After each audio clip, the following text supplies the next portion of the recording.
El olor a perfume fue lo primero. No era mío. Y tampoco era nuevo. Era ese tipo de perfume caro que se queda en el ambiente, que se agarra a la ropa como una advertencia. Cuando me subí al coche de Javier aquel martes por la noche, venía de recoger a los niños de casa de mis suegros. Él ya estaba en el asiento del conductor. Sonreía como si nada, como siempre. Pero ese olor, ese maldito olor, no era el mío, y no era de nadie que yo conociera. No dije nada. Solo me senté, puse el cinturón, y apreté los dientes. Lo curioso fue que no sentí celos. Sentí otra cosa. Algo más parecido a una chispa. Una chispa que me atravesó de lado a lado, como una descarga que me recordó algo que llevaba tiempo dormido, que yo también podía hacer daño. A veces no hace falta que alguien te engañe para que tú te conviertas en la que traiciona. A veces basta con una fragancia desconocida, un silencio que dura medio segundo más de lo normal, o un estado reunido todo el día que suena demasiado perfecto. Y ahí estás tú, en el asiento del copiloto, preguntándote si realmente importa. Esa noche, después de cenar, mientras Javier se duchaba y los niños veían una serie, me serví una copa de vino blanco. No para relajarme, sino para decidir. Porque en ese instante lo supe. No iba a preguntar nada. No iba a espiar. No iba a hacer el papel de víctima. Esa versión de mí estaba muerta. Yo tenía otras armas, y estaba cansada de actuar como si no existieran. La oportunidad llegó 2 días después. La coincidencia fue tan perfecta que por un momento creí que el universo me estaba dando permiso. Mi ex, Rubén, me escribió. Lo vi de casualidad, en el correo electrónico del trabajo. Un mensaje completamente profesional. Él trabaja en una empresa de eventos y yo soy coordinadora de marketing para una cadena de hoteles en el centro de Madrid. Me pedía unas fechas para reservar una sala. Ni siquiera firmó con confianza, solo saludos, Rubén G. Pero claro que lo recordé. ¿Cómo olvidarlo? Habían pasado 10 años desde la última vez. Con Rubén nunca tuve una historia trágica. No rompimos por una infidelidad ni por gritos. Simplemente no coincidimos en el momento. Pero su cuerpo, su voz, su manera de mirar, eso no se olvida.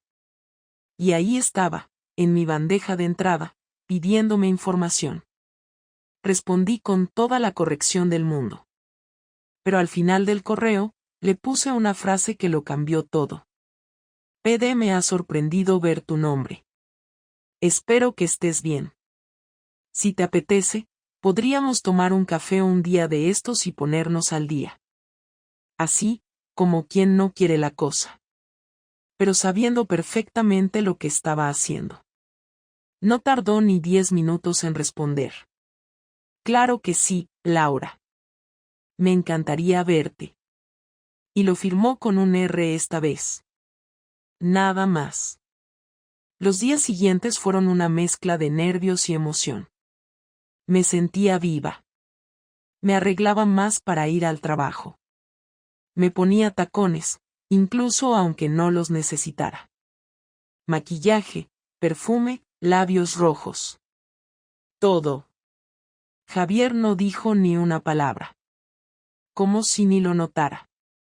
Nos vimos en una cafetería en Lavapiés. Rubén estaba igual. Tal vez un poco más canoso, con la barba más marcada, pero igual de seguro. Nos dimos 2 besos, como buenos conocidos. Pero cuando nos sentamos, la tensión era evidente. No hablamos de nuestros matrimonios. No hizo falta. Él sabía que yo seguía casada, y yo sabía que él tenía novia. Pero en esa mesa, con las manos demasiado cerca, todo eso parecía un invento. Un marco falso. Nos reímos. Hablamos de viajes, del trabajo, de series. Pero no podíamos dejar de mirarnos. Y cuando terminamos el café, él propuso caminar. Lo hicimos. Y lo siguiente fue un beso. Sin planificación, sin palabras. Solo pasó. En una calle tranquila, bajo la sombra de un árbol, me besó como si no hubiera pasado un día desde la última vez. Como si supiera que ese era su momento. Yo no lo detuve. Volví a casa tarde esa noche. Le dije a Javier que se había alargado una reunión. Me creyó. O prefirió creerme. Me duché. Me puse el pijama. Me metí en la cama. Él dormía de lado, dándome la espalda. Me giré también, pero no pude dormir. No por culpa, sino porque sabía que no iba a parar. Aquello no había sido un error. Fue el principio. La primera vez que Javier sospechó de algo fue un sábado por la mañana, después de una noche que yo no esperaba que recordara. Había llegado tarde el viernes, bastante más tarde de lo que debería si de verdad hubiese estado en casa de Nuria, mi compañera de trabajo, como le había dicho. Le dije que se nos fue el tiempo hablando de una campaña nueva que íbamos a lanzar y que luego su marido llegó con una botella de vino y que entre los tres acabamos charlando en el salón hasta muy tarde. Inventé hasta el nombre del vino por si me preguntaba. Él no hizo muchas preguntas, solo me miró un poco más fijamente de lo normal, pero no dijo nada. Me sonrió como siempre y me preguntó si quería que hiciera tortitas para desayunar. Asentí como si no llevara la ropa interior de otra persona en el bolso, como si la noche anterior no hubiese estado desnuda en la cama de Rubén, con su boca en mi cuello mientras me decía que aún olía igual que cuando teníamos 20 años. Esa mañana, sin embargo, algo fue diferente. Javier me sirvió el café con una expresión que no supe leer en ese momento. Luego se sentó frente a mí, me miró en silencio mientras los niños veían dibujos en el sofá, y dijo algo que me paralizó. ¿Te has fijado en que ya no usamos el coche juntos? Fue una frase rara. Lo miré sin entender del todo. Él continuó. Siempre me toca a mí llevarlo al taller, echarle gasolina, limpiarlo. Tú antes hacías esas cosas también. No supe qué contestar. Me encogí de hombros, dije que últimamente había estado ocupada, que el trabajo me estaba absorbiendo. Pero su mirada no se movió. Seguía ahí, observándome con una mezcla de duda y certeza. El silencio se estiró incómodo. Bebí un sorbo de café y cambié de tema, hablando de algo sin importancia, y él me siguió la corriente, pero su expresión no volvió a ser la misma. Durante los días siguientes, Javier empezó a comportarse diferente. No de forma evidente, pero lo noté. Me preguntaba más cosas, como si quisiera tener detalles que antes no le importaban. ¿A qué hora salía exactamente del trabajo? ¿Con quién comía? ¿Por qué no contestaba al móvil a las 6 y supuestamente ya había salido? Empezó a fijarse en mi ropa, en mi humor, incluso en cómo me reía cuando me llegaba un mensaje. Yo hacía lo posible por mantener la calma, por disimular, por no delatarme. Pero por dentro ya no era una mujer nerviosa. Era otra cosa. Una mezcla de descaro y cinismo que nunca había tenido, como si hubiera aprendido a mentir en una semana lo que antes no hubiera podido hacer en años. Un jueves cualquiera, me sorprendió con algo que no vi venir. Me pidió que lo acompañara a recoger el coche al taller. Dijo que no quería ir solo, que le apetecía que volviéramos a hacer cosas juntos.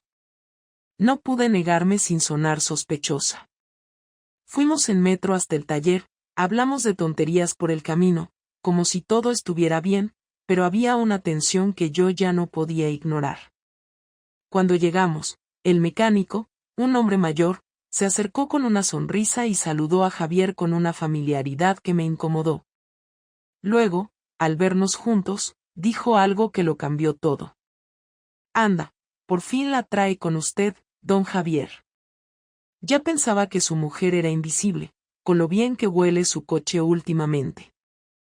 Fue un comentario sin maldad, un chiste estúpido de alguien que no tenía idea de lo que estaba diciendo. Pero Javier se quedó quieto. Yo también. El mecánico no notó nada extraño, siguió hablando, entregó las llaves y se despidió. Cuando salimos, Javier no dijo una palabra. Caminó a paso firme hacia el coche, se subió sin mirarme, y cuando encendió el motor, me miró directamente. ¿Quién se ha subido a mi coche, Laura? No supe qué decir. Mi corazón latía tan fuerte que casi no escuchaba su voz. Intenté mantenerme serena, pero su tono no era el de alguien que pregunta. Era el de alguien que ya sabe. ¿Qué tontería estás diciendo? Intenté salir del paso. ¿Ahora vas a hacer caso a lo que dice un mecánico? No es solo eso, respondió él, sin apartar la vista de mí. Hace semanas que algo no encaja. Tus horarios, tu forma de hablar, tu olor. No estás aquí, Laura. Estás en otro sitio. Y ahora resulta que mi coche huele a alguien que no eres tú. No soy estúpido. Ahí supe que no había marcha atrás. No era el tipo de conversación que puedes arreglar con un llanto o una mentira bien colocada. Era un punto de quiebre. Y yo había llegado a él sola, sin ayuda. No me estás dando ni una oportunidad de explicarte, dije, levantando la voz un poco más de lo que debería. Estás armando una historia entera con lo que dice un tipo cualquiera. ¿Desde cuándo te dejas llevar por eso? Desde que mi mujer no es mi mujer, contestó él, clavándome los ojos. Desde que cada noche te miro y siento que estás fingiendo. Desde que te ríes con los niños como si todo estuviera bien pero no puedes mantenerme la mirada más de 10 segundos. El coche estaba en silencio. El aire se volvió denso, espeso, como si costara respirar. Durante unos segundos, ninguno de los dos habló. Solo el ruido del tráfico a lo lejos. No supe qué decir. Me sentí descubierta, no por lo que había hecho, sino por lo que ya no podía ocultar. No te he sido infiel, mentí. Él asintió, como si esa mentira ya la hubiese anticipado. Vale, dijo, y giró la llave para apagar el motor. Pero no hace falta que me lo digas. Ya lo sé. Nos fuimos a casa en silencio. Al llegar, saludamos a los niños como si nada, cenamos como si nada, vimos un rato la televisión como si nada. Pero nada era como antes. Javier no volvió a mencionarlo esa noche. Se metió en la cama, apagó la luz y se dio la vuelta. Yo me quedé mirando el techo durante horas, sabiendo que el principio del fin ya había llegado, y que era yo la que lo había empujado todo al borde. No podía culparlo. Él me había dado todo. Y ahora se lo estaba quitando. Pero en mi interior, la culpa ya no pesaba como antes. Porque una parte de mí no quería volver atrás. La confrontación no ocurrió de inmediato, y eso fue lo que más daño hizo, porque convivir con alguien que ya no te mira igual es peor que una discusión a gritos. Pasaron 3 días desde lo del coche, 3 días en los que Javier actuó con una calma que me resultaba inquietante, como si estuviera archivando cada gesto, cada palabra, cada silencio para usarlos después. Yo seguí con mi rutina, llevé a los niños al colegio, trabajé desde casa, cociné, fingí normalidad con una disciplina casi profesional, pero por dentro estaba en guardia permanente, esperando el momento exacto en el que todo estallaría. No escribí a Rubén durante esos días, no porque me arrepintiera, sino porque no quería más frentes abiertos, porque necesitaba saber primero qué iba a pasar con mi matrimonio antes de decidir si estaba dispuesta a perderlo del todo.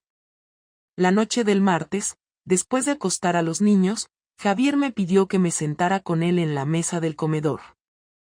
No levantó la voz ni mostró enfado, y precisamente por eso supe que venía algo serio. Me senté frente a él, con las manos apoyadas sobre la mesa, intentando no parecer a la defensiva. Él tardó unos segundos en hablar, como si estuviera ordenando sus ideas. No voy a dar rodeos, dijo. Necesito que me digas la verdad, y la necesito ahora, no dentro de una semana ni cuando te convenga.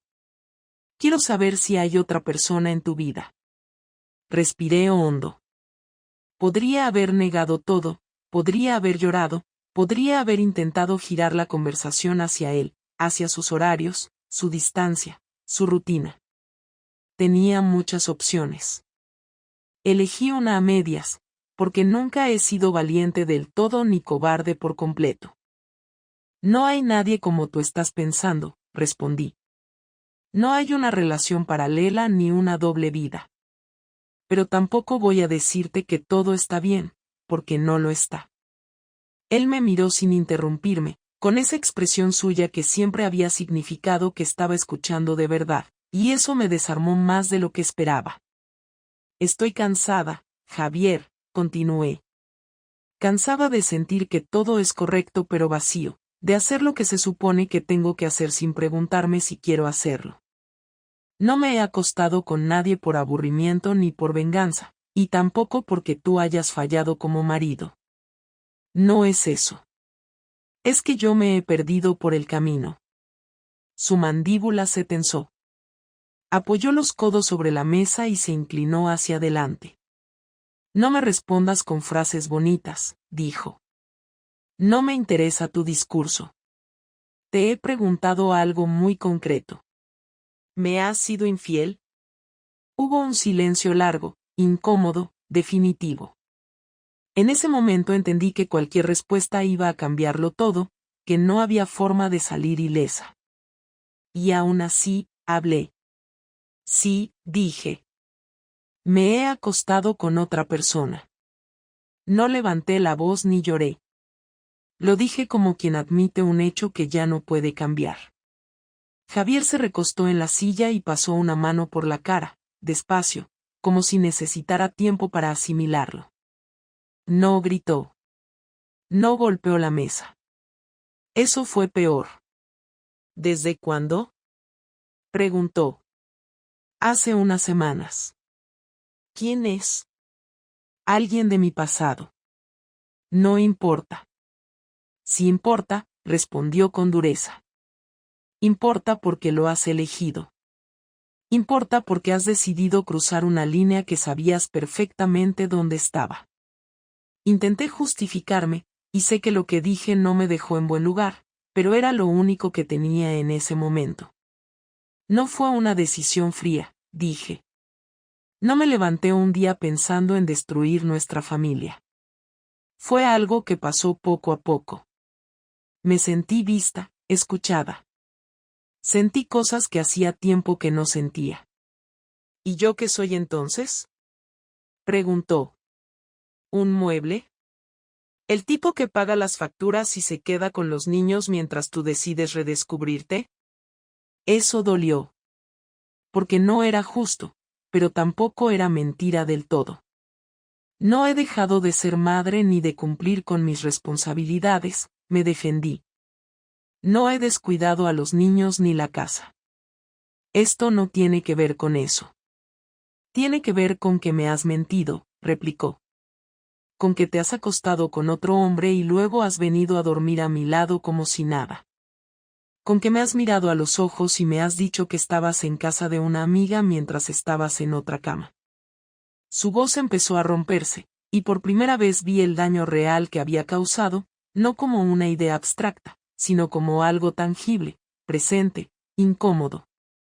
Aún así, seguí hablando, quizá por orgullo, quizá porque no sabía parar. No iba a decírtelo, admití. No porque no te respetara, sino porque no sabía cómo. Tenía miedo de que todo se rompiera. Todo ya está roto, dijo. Solo que tú llevas semanas sabiendo dónde están las grietas y yo me he dado cuenta hoy. Se levantó de la mesa y empezó a caminar por el comedor, nervioso, pasando la mano por el respaldo de las sillas, evitando mirarme directamente. ¿Lo sigues viendo? Preguntó sin mirarme. Sí. La respuesta fue automática. No pensé en suavizarla. No pensé en mentir. Javier se detuvo en seco. Entonces no es solo un error, dijo. Es una elección que sigues haciendo. No sé cómo parar, respondí. No voy a fingir arrepentimiento si no lo siento de la forma que tú esperas. Me siento culpable, claro, pero también me siento viva, y no voy a pedir perdón por algo que me ha recordado quién soy. Eso fue demasiado. Se giró hacia mí con una expresión que no le había visto nunca, una mezcla de rabia y decepción contenida. Eres increíble, dijo. Me estás diciendo que tengo que entender que me hayas engañado porque te ha venido bien. Que tengo que aceptar que te sientas viva a costa de destrozar lo que teníamos. No te estoy pidiendo que lo entiendas, contesté. Te estoy diciendo la verdad. Por primera vez en mucho tiempo. La discusión siguió durante horas. Hablamos de todo lo que nunca habíamos hablado, de las renuncias, de las expectativas, de cómo nos habíamos acomodado en una versión correcta pero plana de nuestra vida. Hubo reproches, silencios largos, frases que no se pueden retirar una vez dichas. En algún momento, Javier se sentó frente a mí otra vez y bajó la voz. No sé quién eres ahora, dijo. Y eso es lo que más miedo me da. No supe qué responder. Porque, si era honesta, yo tampoco lo tenía claro. Esa noche no dormimos juntos. Él se quedó en el sofá. Yo me metí en la cama sola, con la sensación de haber cruzado un punto del que ya no había regreso. No sabía qué iba a pasar con nuestro matrimonio, pero sí sabía una cosa con absoluta certeza: Javier no iba a quedarse de brazos cruzados. La venganza de Javier no fue inmediata, pero tampoco tardó tanto como yo imaginaba. No gritó, no rompió nada, no me echó de casa, no hizo ninguna de esas cosas que ves en películas o que esperas de alguien al que acabas de traicionar. Lo que hizo fue mucho más frío, más estructurado, más inteligente, y por eso fue aún peor. Durante los primeros días después de la conversación, su actitud se mantuvo distante pero correcta. Se encargaba de los niños, me hablaba con educación, hacía la compra, cumplía su papel como si nada hubiese pasado, pero no me tocaba, no me miraba a los ojos, no se acercaba más de lo necesario. Yo empecé a relajarme, a pensar que quizás su forma de reaccionar era esa, que prefería dejar que el tiempo pusiera las cosas en su lugar. Me equivoqué. Una mañana, recibí un correo electrónico en mi bandeja de entrada del trabajo. Era de recursos humanos. Me pedían que pasara por la oficina antes del mediodía. No entendí nada, no había ningún tema pendiente, ni revisión de contrato, ni conflicto, ni nada. Fui con una sensación extraña en el cuerpo. Cuando llegué, la responsable del área me recibió con una cara que no supe interpretar al principio. Me ofreció asiento y cerró la puerta con más lentitud de la normal. Luego me mostró unos documentos impresos. Eran capturas de pantalla de conversaciones privadas mías con Rubén, mensajes de texto, correos, incluso una foto de nosotros saliendo juntos del hotel donde habíamos estado una de las noches. Sentí un calor súbito en la cara, una mezcla de rabia y miedo. Pregunté de dónde habían sacado todo eso y si sabían que estaban violando mi privacidad, pero la respuesta fue seca. No nos corresponde juzgar lo que haces en tu vida personal, Laura, pero esto ha sido enviado de forma anónima junto con una carta explicando que esos encuentros se estaban produciendo en horarios laborales, y que podrían comprometer la imagen de la empresa. Estamos obligados a abrir una investigación interna. No estás despedida, pero de momento vas a ser suspendida de forma temporal. Intenté mantener la calma, pero me temblaban las manos. Salí de allí sin decir una palabra más, subí al coche y me quedé sentada varios minutos sin encender el motor. Tenía el móvil en la mano y revisé los mensajes. Rubén no había dicho nada nuevo. Todo seguía igual por su parte, como si no se hubiese enterado de nada. Empecé a atar cabos.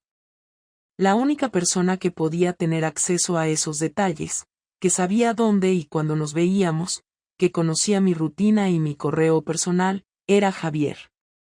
No necesitaba más pruebas. Cuando llegué a casa, él estaba en la cocina, preparando algo para los niños. Me oyó entrar pero no se giró. Cerré la puerta con fuerza y fui directa hacia él. ¿Has sido tú? Se tomó su tiempo para responder. Terminó de cerrar el tupper, lo metió en la mochila del pequeño, luego se lavó las manos y recién entonces se volvió hacia mí. ¿Yo qué? ¿Has enviado esa basura a mi trabajo? No es basura. Es la verdad, dijo con una tranquilidad que me heló. Lo único que hice fue recopilar lo que tú misma has escrito, lo que tú misma hiciste, lo que decidiste repetir más de una vez sin ningún tipo de culpa. ¿Y qué ganabas con eso? ¿Hundirme? ¿Destruir mi trabajo? Gano no quedarme callado, respondió. Gano que dejes de creerte intocable, que entiendas que tus decisiones tienen consecuencias. ¿Querías libertad? Pues ya la tienes. Ahora te sobra tiempo para pensar. Me quedé en silencio, sin saber cómo responder. Nunca imaginé que sería capaz de algo así. Sabía que estaba herido, que tenía motivos para estar enfadado, pero había cruzado una línea que no esperaba de él. Lo que más me dolió no fue lo que hizo, sino la forma en la que me miraba mientras lo decía, sin rastro de culpa, como si estuviera completamente convencido de que era lo justo. ¿No pensaste en los niños?, le dije. ¿Y si se enteran? ¿Y si esto escala y termina saliendo de la empresa? ¿Y tú pensaste en ellos cuando te metiste en una cama ajena? Respondió sin alterarse. No me vengas ahora con el discurso de madre protectora, porque cuando decidiste hacer lo que hiciste, los únicos que estaban en tu cabeza eran tú y ese idiota. Su frialdad me descolocó. Intenté recuperar el control de la conversación. No tienes derecho a destruirme así. Podías haber hablado conmigo. Podías haberte ido. Podías pedir el divorcio. Y lo haré, dijo. Pero antes quería asegurarme de que no ibas a salir de esto como si nada. Porque tú no querías separarte, ¿verdad? Querías seguir con tu doble vida, con tu marido fiel, tu familia perfecta y tu amante a escondidas. Pues ya no. Ya no tienes nada de eso. Bienvenida a tu nueva realidad. Ese fue el primer golpe. El segundo llegó al día siguiente, cuando me llamó la directora del colegio de los niños. Me dijo que Javier había solicitado una reunión para hablar de la situación familiar. Él se había adelantado, había contado que estábamos atravesando una crisis y que posiblemente uno de los padres cambiaría de domicilio. No dio detalles, pero fue suficiente para que empezaran a tomar nota. Lo hizo todo de forma legal, con papeles, con abogados. Me dejó sin margen de acción. En menos de una semana, había dejado en claro que no pensaba pelearme a gritos ni darme más oportunidades. Pensaba desmontar mi vida con la misma calma con la que monta un mueble del salón. Intenté hablar con él esa noche, una vez que los niños se durmieron. Me senté a su lado en el sofá, sin acercarme demasiado. No sabía que eras capaz de hacer algo así, le dije. Siempre pensé que, pasara lo que pasara, había una parte de ti que no quería hacer daño. Y esa parte murió el día que descubrí lo que hacías cuando decías que ibas al cine con tus amigas, me respondió sin apartar la vista de la televisión. Me quitaste el derecho a elegir. Me obligaste a vivir una mentira. Y ahora te toca a ti vivir con las consecuencias. Yo no te obligué a nada. Te oculté cosas, sí. Pero tú elegiste esta forma de vengarte. Sí, elegí esto. Porque es legal, porque es silencioso, y porque te obliga a enfrentarte a ti misma sin que puedas hacerte la víctima. No necesito gritar ni insultarte. Solo necesito mostrarte lo que se siente cuando te quitan todo lo que dabas por sentado. No supe qué más decir. Me levanté del sofá y subí a la habitación, sintiéndome más vacía que nunca. Lo había subestimado. Había pensado que él era débil por no explotar, por no contestarme con rabia, pero me equivoqué. Su forma de castigarme fue mucho más efectiva, más devastadora, más cruel en su precisión. Y en ese momento entendí que la historia ya no estaba en mis manos. Que él estaba escribiendo el final y que yo solo podía ver cómo cada página se volvía en mi contra. Cuando recibí el mensaje de Javier diciendo que quería hablar conmigo a solas por la noche, supe que algo más se avecinaba. Ya no me sorprendía nada, pero seguía sintiendo esa mezcla de miedo y resignación cada vez que decía que necesitábamos hablar. Era como si cada conversación nueva sirviera para quitarme una parte más de lo que era, de lo que tenía, de lo que me quedaba. Los niños se fueron a dormir después de cenar y, como ya era costumbre en esos días, ninguno de los dos los acompañó hasta que se durmieran. La distancia entre nosotros ya se notaba también en cómo nos relacionábamos con ellos. Era evidente que algo no funcionaba, incluso aunque no hubieran escuchado ninguna pelea. Javier se sentó frente a mí en la cocina, con un montón de papeles organizados en una carpeta. No hubo preámbulos ni intención de suavizar nada. Quiero que hablemos del divorcio, dijo. Pero no quiero que lo hagamos como enemigos. No me interesa una guerra ni quiero que esto se vuelva una pesadilla para los niños. Estoy dispuesto a negociar cosas, pero necesito que seas honesta conmigo por primera vez en mucho tiempo. Yo había pensado que aún existía una posibilidad de salvar lo que teníamos, aunque no supiera cómo. No porque sintiera que todavía lo amaba con la misma intensidad, sino porque una parte de mí se aferraba a lo que habíamos construido, aunque estuviera roto. Pero al ver su expresión, su postura, la frialdad con la que organizaba todo, entendí que para él ya no había vuelta atrás.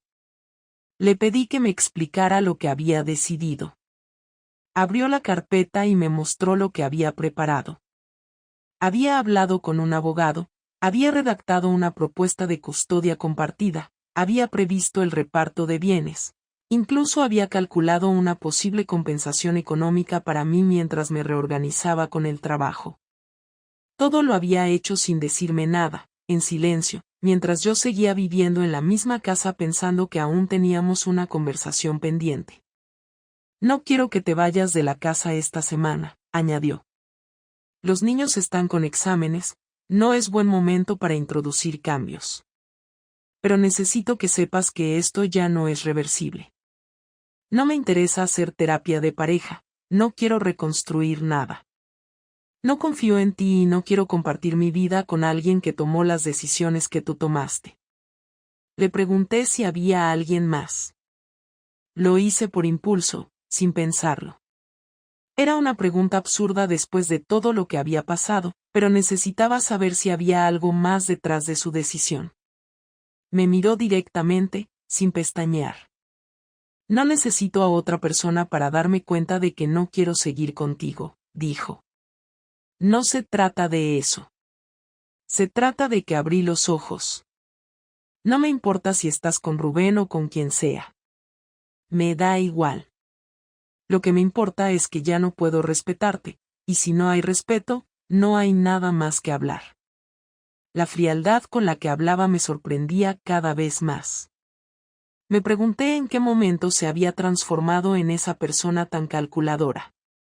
Lo conocía desde hacía más de una década y nunca lo había visto así.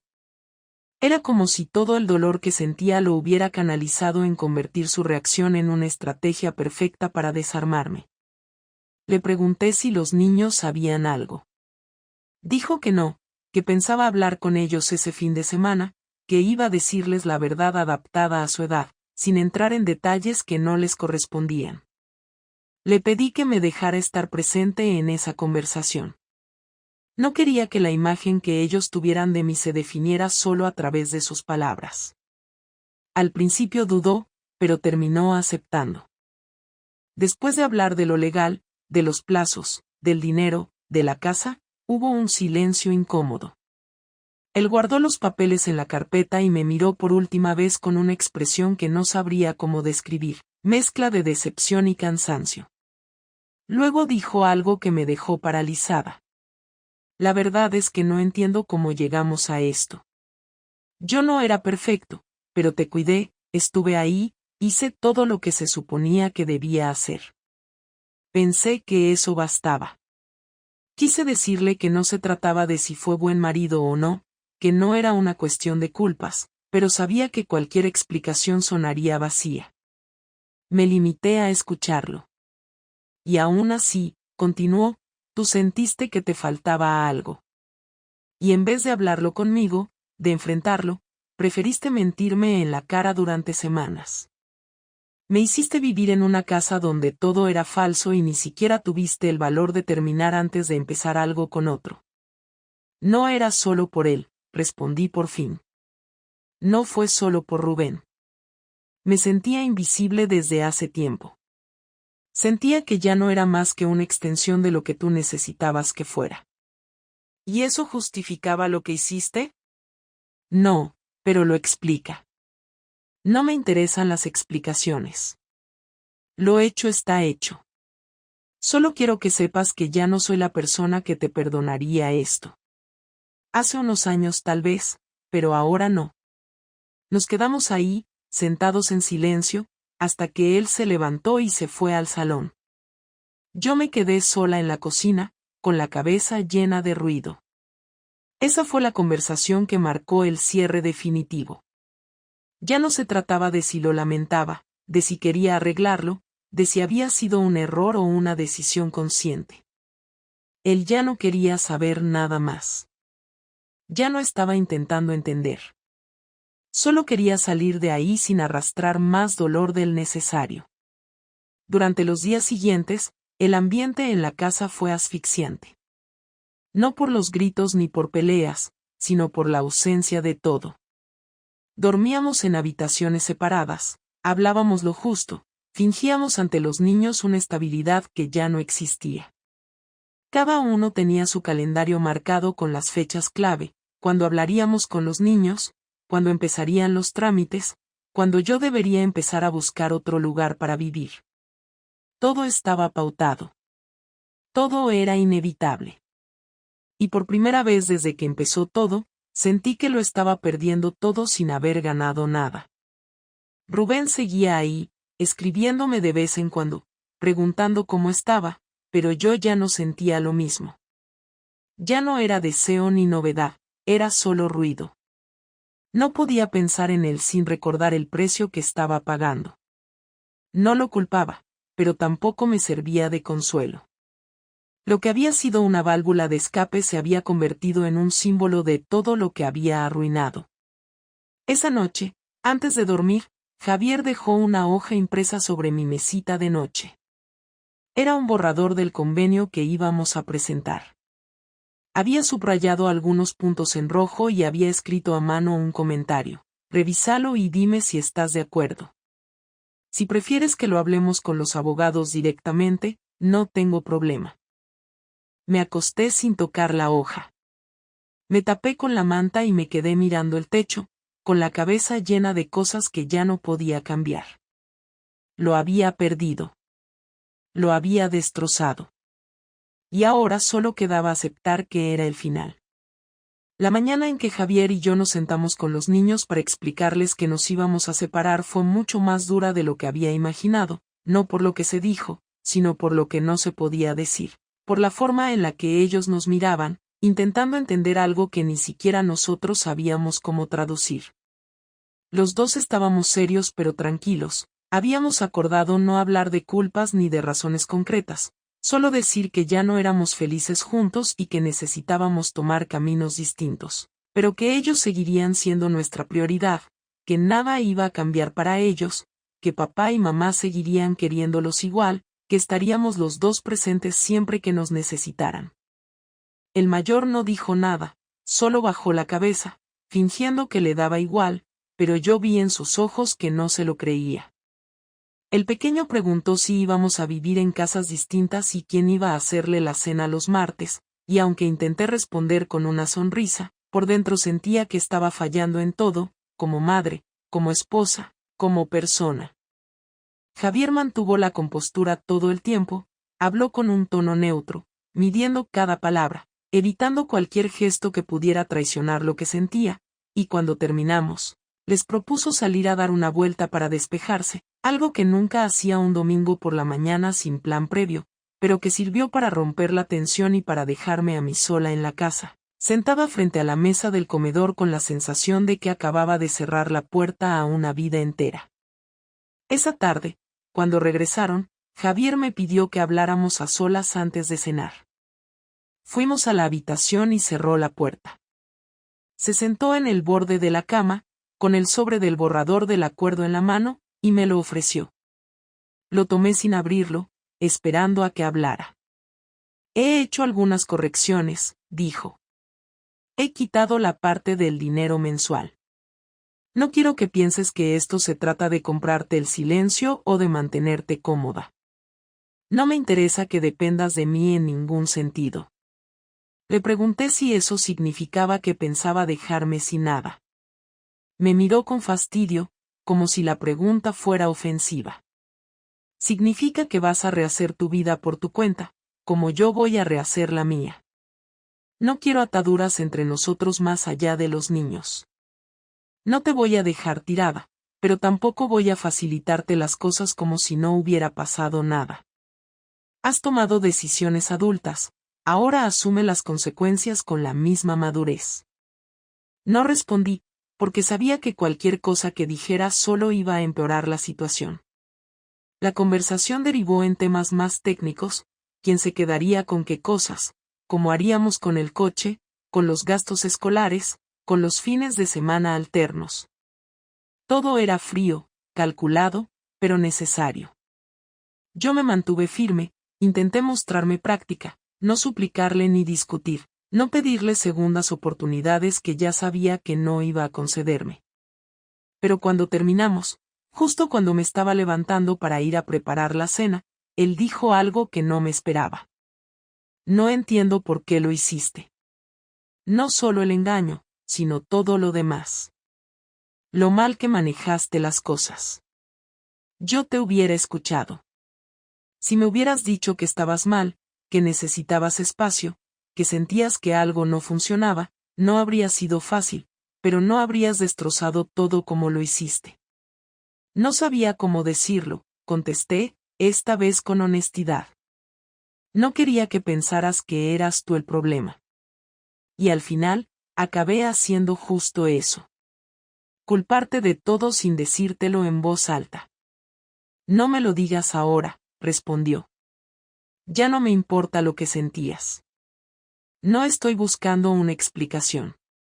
Solo te estoy diciendo que todo esto se podría haber evitado si hubieras tenido un mínimo de respeto. Me quedé callada un momento. Luego le pregunté si pensaba que me odiaba. Tardó en responder, y cuando lo hizo sin rencor, pero con firmeza. No te odio. Pero ya no te quiero. Y lo que siento ahora no es tristeza. Es alivio. Alivio de no tener que seguir preguntándome cada día si me estás diciendo la verdad. Alivio de saber que esta casa ya no va a ser un lugar donde se fingen cosas. Asentí, aunque me dolió más de lo que quise admitir. Durante los días siguientes, empecé a buscar piso. Me pasé horas mirando anuncios, haciendo llamadas, visitando sitios que no me convencían. Rubén seguía escribiéndome, insistiendo en vernos, pero cada vez me costaba más contestarle. Me di cuenta de que él ya no era parte del presente, sino solo el detonante de todo lo que había pasado. Lo bloqueé una noche sin pensarlo demasiado. No le avisé, no le di explicaciones. Simplemente lo borré de mi vida, como si eso sirviera de algo para borrar lo demás. Cuando encontré un apartamento pequeño, cerca del colegio de los niños, supe que ese era el siguiente paso. Se lo dije a Javier durante una cena. Él asintió, no preguntó mucho. Solo quiso saber cuándo pensaba mudarme y si necesitaba ayuda para llevar las cosas. Le dije que me las arreglaría sola. No quería que me ayudara, no porque no lo necesitara, sino porque necesitaba empezar a vivir sin esperar nada de él. La última noche en la casa fue rara. No hubo palabras grandes, ni despedidas simbólicas, ni gestos de reconciliación. Solo una cena más, una rutina más, un silencio más largo que de costumbre. Me fui a dormir temprano, y cuando me desperté, ya estaba todo decidido. Metí mis cosas en el coche, saludé a los niños como si fuera una salida más, y cuando cerré la puerta detrás de mí, no miré hacia atrás. Ahora vivo sola. Mis días son diferentes. Trabajo en otro sitio, no tan bueno como el anterior, pero suficiente. Me organizo con los niños según el calendario. A veces duermen conmigo, a veces con él. Nos vemos, hablamos, intentamos mantener la normalidad. Pero no hay normalidad. Hay una nueva realidad que todavía estoy aprendiendo a manejar. A veces me despierto en mitad de la noche y me pregunto en qué momento exacto crucé la línea. A veces creo que fue cuando respondí el primer mensaje de Rubén. A veces pienso que fue mucho antes, cuando empecé a dejar de hablar con Javier sin darme cuenta. No me considero una víctima, tampoco una villana. Hice lo que hice. Pagué por ello. Perdí a alguien que me quiso con todo lo que tenía. Perdí una familia estable. Perdí la seguridad de una vida organizada. Pero gané una versión de mí que no conocía. No mejor, ni peor. Solo distinta. Y si algo aprendí de todo esto es que una decisión, una sola, puede cambiarlo todo. Para siempre.